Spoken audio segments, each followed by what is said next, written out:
கனகாமரம் செடி பாருங்கள்.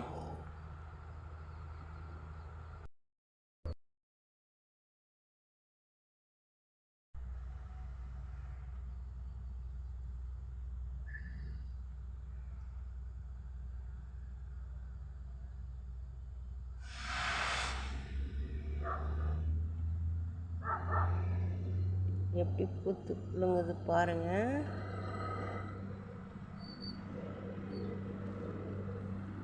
என்னோட உழைப்பு, என் ஒர்க்கெல்லாம் முடிச்சிட்டு வந்து எவ்வளோ உழைத்து இந்த செடியை உருவாக்கியிருக்கேன் தெரியுங்களா நான்.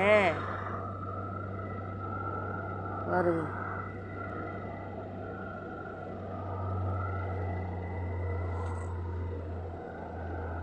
எனக்கு ரொம்ப சந்தோஷம் இந்த பூ பூக்கிறது. ரொம்ப ரொம்ப சந்தோஷம்.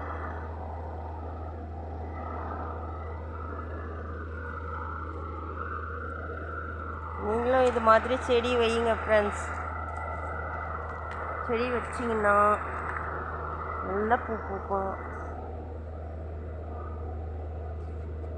இந்த பக்கத்தில் போர் போடுறாங்க, அதனால் ஒரே சவுண்டு, தலைவலி. பாருங்கள், அந்த செடி சந்துலலாம் தெரியவே இல்லை, அதனால காட்டுறேன் பாருங்கள். செடி இது இப்போ தான் ஆரம்பிக்குது. இது பூத்துச்சுன்னா அளவே இருக்காது, எக்கச்சக்கமாக பூக்கும் அப்படியே. இதுதான் பெரிய தாய் செடி. இதுலேருந்து வந்த செடிங்க தான் அத்தனை செடிங்களும். கீழே எவ்வளோ செடி இருக்குது பாருங்கள். அது எல்லாம் இதுலேருந்து விதையால் வச்சு வந்தது. நான் இது மாதிரி வந்துச்சுன்னா அப்படியே விதை ஆகிடும். இதை பத்திரமா எடுத்து சேகரித்து நான் இது பண்ணிக்குவேன். இங்கே நட்டு வச்சுருக்கேன். தக்காளி செடி பாருங்கள். தக்காளி நல்லா காய்க்குது. முல்லைப்பூ பூக்குது, கொஞ்சமாக பூக்குதுன்னு இதை அரைக்காமல் விட்டுட்டேன் நான்.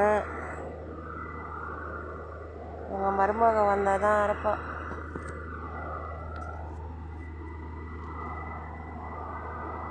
இப்போ தான் மாதுளை செடி எல்லாம் தள்ளிடுது. Thank you friends. வீடியோ பிடிச்சா சப்ஸ்கிரைப் பண்ணுங்கள், லைக் பண்ணுங்கள், ஷேர் பண்ணுங்கள், கமெண்ட் பண்ணுங்கள். தேங்க்யூ.